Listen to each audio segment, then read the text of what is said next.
Are you overwhelmed by the challenge of personalizing communication for thousands of students? That's where Element 451's AI assistants come in. From nudging prospective students to guiding those already on their journey, AI assistants don't just automate, they write, build, and optimize every step of your digital campaigns. Discover how at element451.com/AI team. Hit it! That's what I'm talking about. Wait! Okay, now, from the beginning. Hit it, boys. Welcome to What We're Learning About Leadership and Ourselves, a pulse check mini-series where we explore the lessons, challenges, and surprises of leadership in higher ed as young professionals. We're your hosts, Shelby Moquin and Aaron Fields, the marketing and content experts behind Enrollify. We're exploring what it really takes to grow as leaders while navigating the twists and turns of our careers. And whether you're a seasoned leader, just starting out, or even somewhere in between, join us for honest conversations, personal insights, and even a little bit of humor along the way. And together we'll explore how to embrace feedback, even the tough kind, lead without a title, and build the confidence to own your wins. Because leadership isn't just about leading others, it's also about learning who you are. Hey everyone, welcome back to part 2 of our Pulse Check series. Shelby, how are you doing today? Part 2, are you excited? Are you hype?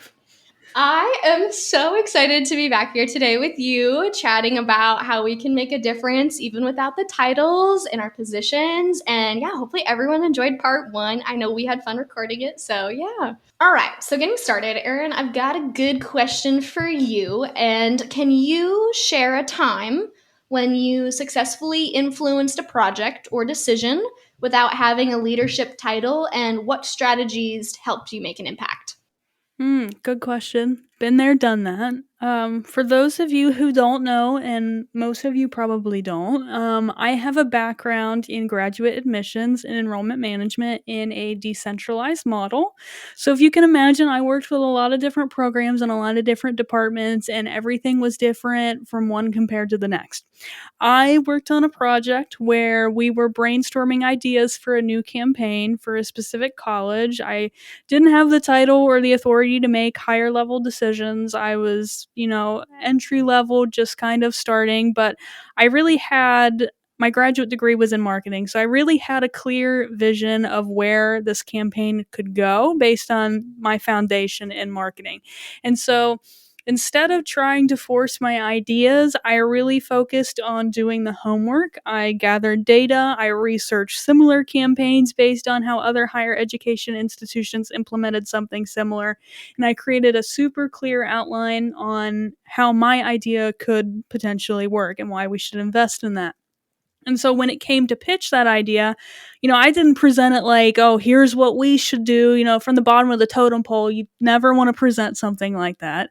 Instead, I framed it as, hey, here's what I'm seeing, and here is why I think that this approach could be effective. And the key was really showing and not just telling why the idea could potentially work. I think people are a lot more open to influence when they see that you've done the work and you aren't just throwing ideas out there for the sake of it.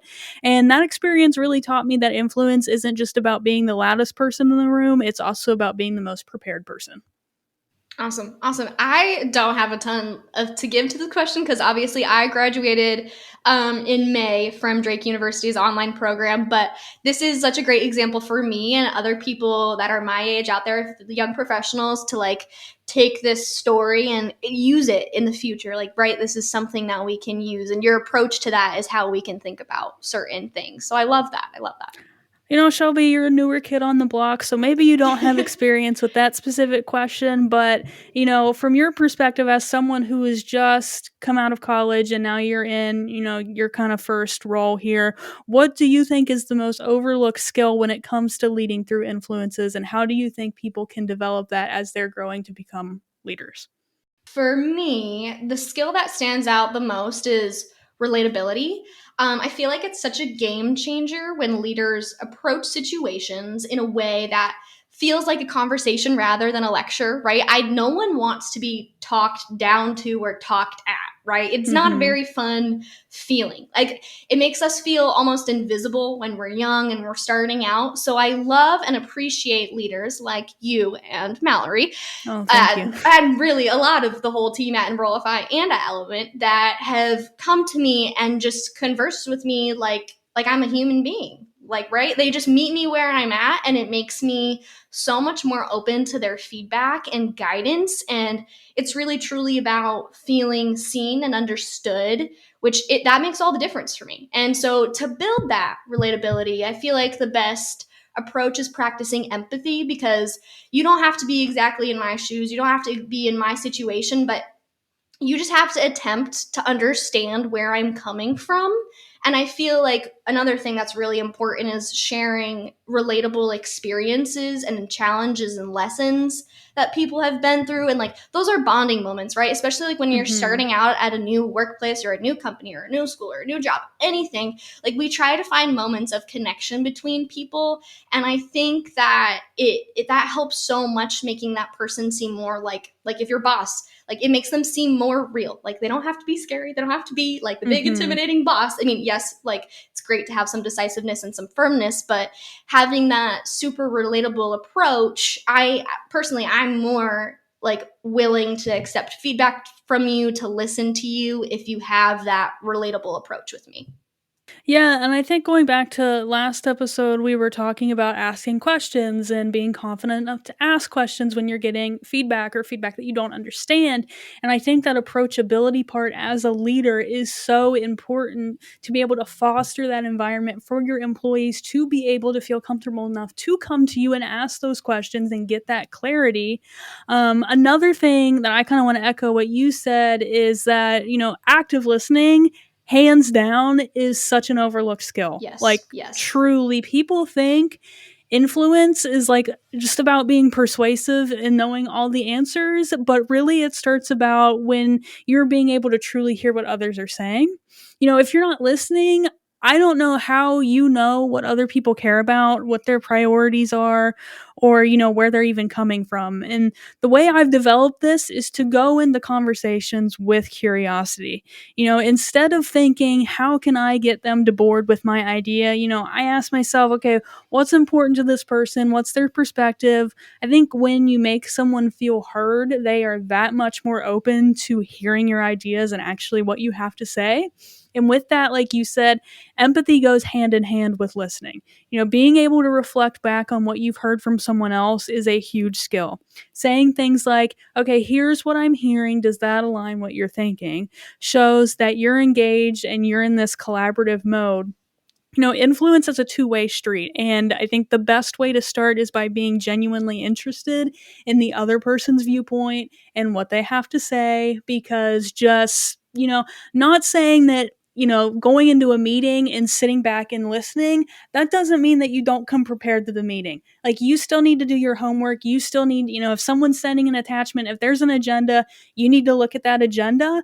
But I think for certain meetings, like, just take it back and sit it in. Like, I've had people here tell me before, there are some meetings where I sit back and I take it in. And I've had coworkers that have really respected that, because that gives me time to process what other people are saying, the ideas that they're bringing to the table. I think there's something really underrated about that. Absolutely. And like, these are such important skills to foster now while we're so young. So we have these great and amazing practices as we continue throughout our careers, right? Like, we want to be good. We want to be the best. We want to have growth and evolution, right? And I think fostering these skills, this empathy, this active listening, this relatability is how we can get there at some point in our futures. Absolutely. Yeah. Awesome. Okay, so I've got another great question for you. Hit me. So, building rapport is key to influencing others. So, for you, Erin, what is your go to approach for establishing trust and credibility with colleagues or team members? You got to show up consistently with a purpose. Consistently, if people know that you're going to follow through on what you say, and that builds trust faster than anything else, in my opinion, in my experience in higher ed. I also think it's really important, goes hand in hand with this as well, is being transparent. If I don't have all the answers or I'm still figuring something out, I am upfront about it. The only person that you're hurting in a situation, if you're lying about not knowing something, you're hurting yourself and you're hurting your team. You don't look cool if you're trying to fake it till you make it. I'm just be upfront and honest with people. I think honesty goes a long way in establishing, credibility, because people can tell when you're being real with them. I mean, that's a principle that can be applied both inside and outside of your career. And I mean, then there's just like the human side of it, taking the time to know people as people, not just coworkers, like we were saying. This is a hill I will die on. Like, Yes. truly, I know that work is not the place where everyone becomes your bestie, but I do think it says something when you build a community around your colleagues. If you want your team's morale to be higher, invest in fostering a space for them to actually be people, not just employees. Asking about their weekend, remembering what they're working on outside of big projects, those little touches make a big difference. It really shows that you care, and when people feel that, they are that much more likely to trust you and want to collaborate with you. I stand on this and I will die on a hill for this because I had a really big year professionally and personally. Like, this was the year where I made like a Yes, career you shift. did. I came here to Element and Enrollify. My partner and I bought a house, and that was like a really Woohoo! big moment for us personally.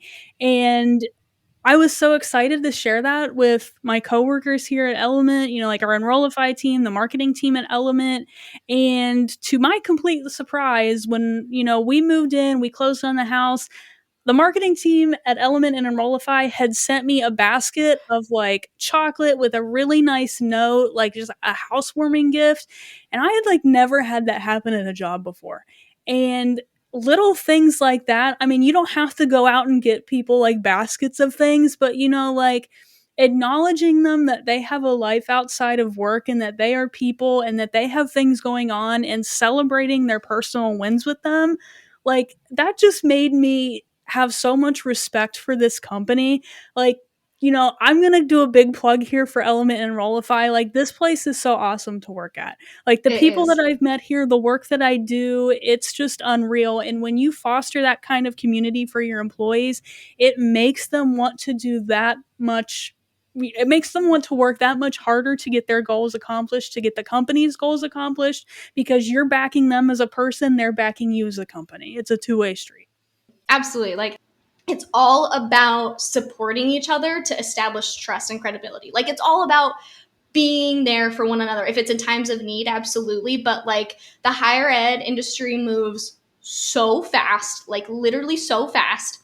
And coming into it straight out of college, it was very overwhelming for me because I was like, this is a lot. It's all coming at me all at once. But like, the trust we've built here at Enrollify has like made all the difference. Like, I know that I had this safety net of you and Aaron and Kevin, or you. Hold on.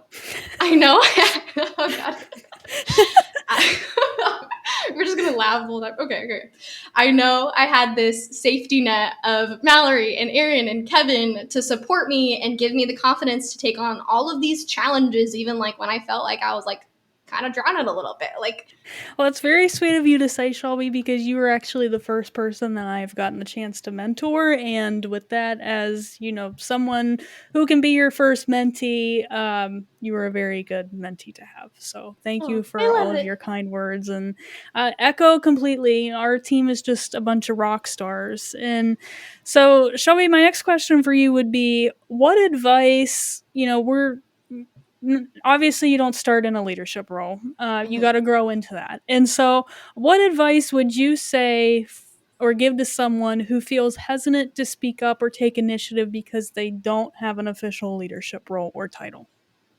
I think it's a lot about one, figuring out the boundaries of where you are and who you're with, because I'm a big advocate for take that leap of faith sometimes, right? Like, we Mm-hmm. have to get a little bit of that confidence, and we don't know until we try. We truly don't. And so that can be so daunting, especially when you're at a new place. Like, when I started working at Enroll, if I had to like kind of dip my toes in a little bit, I was like, okay, how far, like, what can I do here? Like, how far can I push this? And so for me, the biggest advice I have is kind of just do it. And then Mm-hmm. ask for forgiveness later if it doesn't go your way, and hopefully those people are forgiving. But it's very much a we don't know until we try, and that's my biggest advice for that is you got to take that initiative, you got to take that leap, you got to step up, and then hopefully the payoff is worth it. Oh yeah, I mean Nike said it best, just do it. And I think this is an important thing to think about, especially as someone who's, one day I want to be an executive. I want to grow into that kind of role. And so you're building the skills in your job now that you're going to need for those future roles. And I think it's important because you have to find that balance between speaking up and holding back. And it's hard. It's not a one size fits all thing. It really depends on, like the dynamics of the group. It depends on the timing, even the culture of the team that you're working with. And so sometimes I think leading through influence means speaking up with a bold idea, but other times it's like we were talking about earlier, it's knowing when to step back and observe. And what I've also learned is that effective influences comes from being intentional. Now, before I speak up, I ask myself a few things. What am I trying to add here? Am I just talking the talk, or am I actually adding something in the conversation? Mm-hmm. Is this going to help the conversation move forward? Does this align with the goals of the conversation, what we're trying to accomplish? If the answer is yes there, I'll share it. But if I'm just speaking to like be heard or to prove myself, it's probably not the right time or right place to get, to put myself out there and say something. Yeah. And then this is why I said earlier that I think listening is an underrated leadership skill, because people underestimate how much credibility that you can build by just taking something in and listening. When you show that you've taken the time to understand ideas or concerns, your contributions, I think, in a way, carry more weight. It's about showing that you're not just there to push your own agenda, that you're there to be a part of a greater team. And so I think that balance comes from knowing your role in the moment. If you're new to a group or your project, maybe your focus is building that trust first, asking thoughtful questions, supporting other people's ideas, showing that you're there to collaborate. But I think once you've established that trust, you can start to move into a more active role in shaping decisions. At the end of the day, leading through influence is about adding value, not noise. It's about finding those moments where your perspective can really make an impact and sharing it in a way that feels thoughtful and collaborative. And honestly, it is okay, like 100% okay, to make mistakes while figuring out that balance, because it's a learning process. And the more that you practice, like anything else, the easier it gets to find that sweet spot between speaking up and stepping back. True. Absolutely. I love that you touched on a little bit on balance, and this kind of like ties into our next question, because it's like leadership is all about balance, right? It's like finding what you can, what you can't do, especially like leading without maybe not like as high of a title. Like we have to figure out how we can read the room, who we are with, what we can push, what we can't push, how we listen, how we not listen. There's all of those things, all about balance. So this next question is for you, Erin. So how can individuals balance the desire to lead through influence with the risk of overstepping boundaries or being perceived as too pushy? Yeah. I mean, let's be real. I think I don't want to say everybody, but I would hope the vast majority of people don't want to be known as the person that's trying to like take over, step on toes, overstepping in their role. But like I said at the time, like you do have to figure out how to put yourself out there. And for me, like you said, mentioning reading the room, it starts with reading the room. Like, who are the key players? Who are what are the dynamics? Like, sometimes the best way to lead is by observing. And once you feel that, you can kind of figure out how and when you bring your ideas to the table in a way that feels collaborative and not pushy. And I think another thing I've learned to go with that is that you have to frame ideas as contributions and not directives. Instead of saying, we need to do this. This is what the data says. Like, there is a time and a place for that. Do not get me wrong. Like, obviously that is needed, but like sometimes you just need to phrase something a little bit more gently and say, here's an idea I have that I've been thinking about this. I've seen it done by these people, or like this institution. Like, what do you think about this idea if we experiment or we explore with this? It's a really small shift, but I think it does in some situations make a very huge difference, because it invites conversation to be had with you and discussion rather than just sounding like you're trying to dictate. At the end of the day, like I said before, I think leading through influence isn't about being the loudest or the most persistent voice. It's really about trust. It's, when people trust what you're working toward and you're working toward those shared goals and you're not just trying to make it about you or, how can I get from point A to point B for myself so I can get to point X? Like, when it's not about that all of the time, they're way more open to hearing you out. It is a balance, and that's what makes it hard. And it's definitely something that you just get better with it as you go on. Mm-hmm. Like you said, no one wants to be the person in the room that's like being perceived as pushy. And then on the receiving end, feeling like you're getting your toes stepped on it's not a fun feeling. Like it kind of sucks.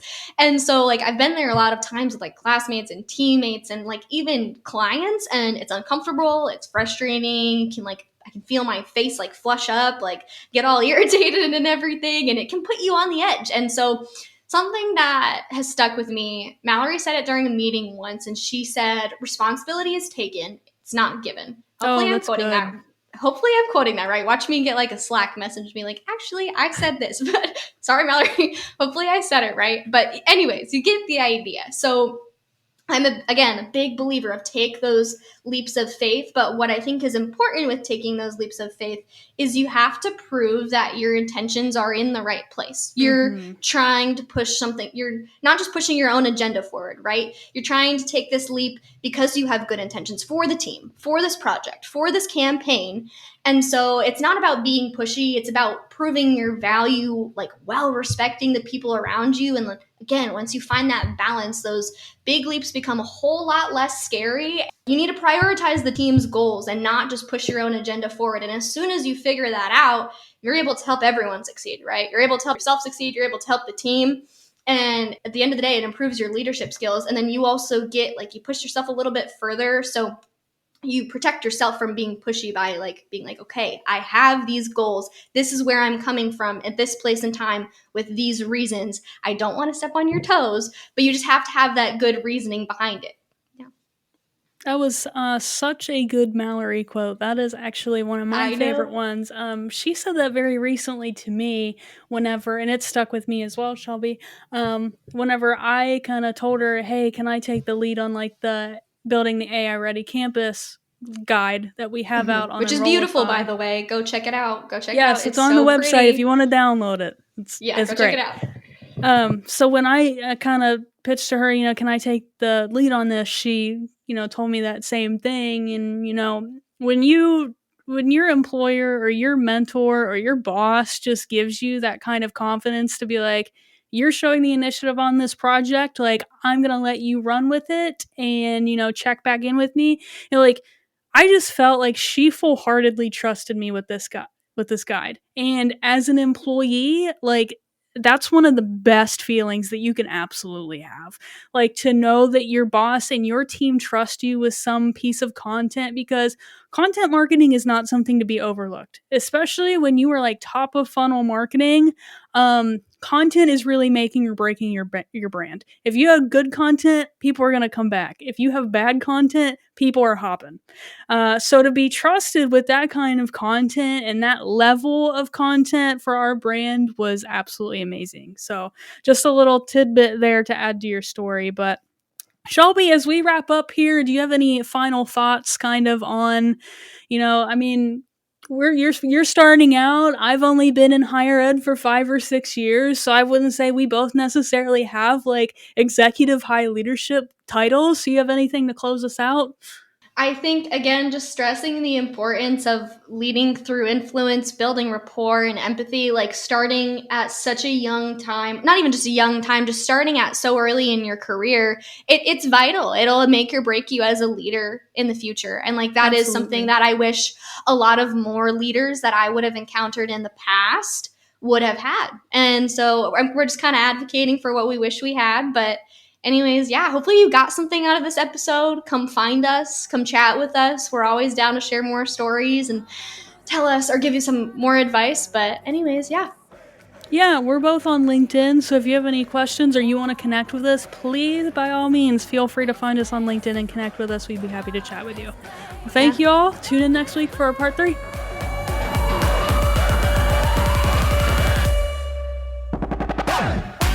The Higher Ed Pulse is part of the Enrollify Podcast Network.